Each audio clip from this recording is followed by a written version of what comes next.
If you're wondering how much technology has moved on over the years, you could be in the right place. I've got a 14-year-old Titleist 910D3. Now around that time, this was the lowest launching, lowest spinning version of that club. It's in 8.5 degrees. I've got the setting on D1, and we've got an upgrade shaft of the time, which is the Phenom nasty long 62.8 Tour X Flex shaft. Now this was quite a low spinning, low launching shaft of its era, but what we didn't have back then was forward weighting, which helps reduce the launch and reduce the spin on the golf ball. We're stuck with the weight at the back of the club here. Now one thing that does do is it makes the club more forgiving, because if we have the weight in the middle here and we hit the ball off center, it twists around that point. If we have the weight at the back, then there's less for it to twist around, and the moment of inertia is much better. That's the theory anyway. I'm gonna have a few whacks with this and see how it goes. It looks quite nice behind the ball. It is older though. It does just look a little bit untidy compared to some of the modern drivers out there. And I've hit a big block slice towards the buildings. Well, that's not very nice. It's gone 312 though.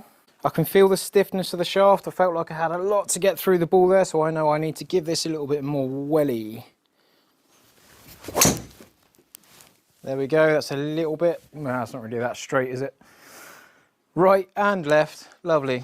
So much for the forgiveness on the head. Ball speed not too bad at 162 on that last one.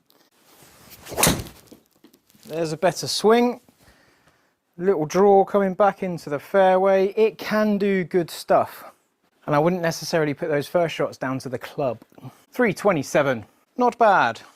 And here I've got a slightly more updated club. This is the TSR4.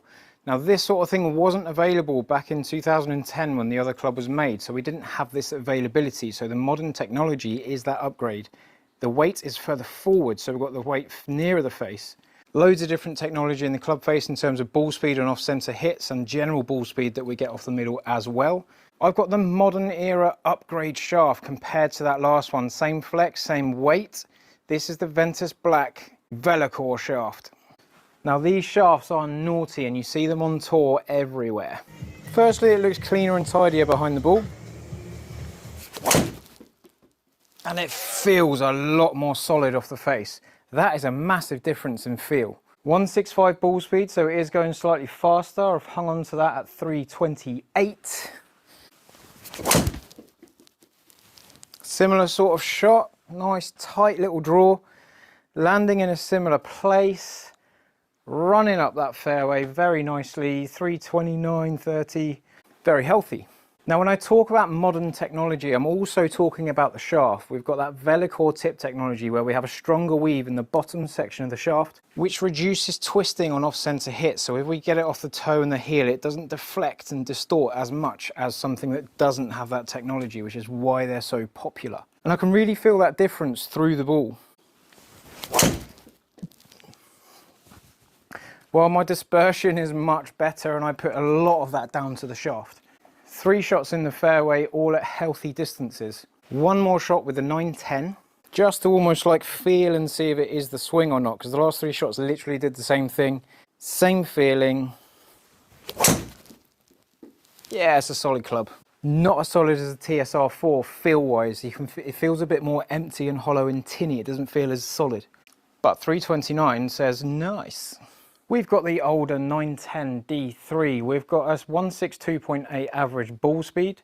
The spin rates are very similar, 2-1 against 2-1, negligible. The side spin is slightly different, but not enough to really worry about. The peak height, I've got a higher peak height with the newer driver at 108, and I've got 99 with the older driver. However, this shot here kind of wants to be ignored. Ah, there we go.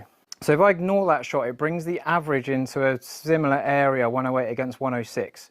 However, we've got a big variance in height. We go up to 131, we're down to 78. When we go to the Titleist TSR4, we're a bit more uniform. We've got less spread. We've got 9 yards of variance against 18 yards of variance. And that's just in the height the ball creates.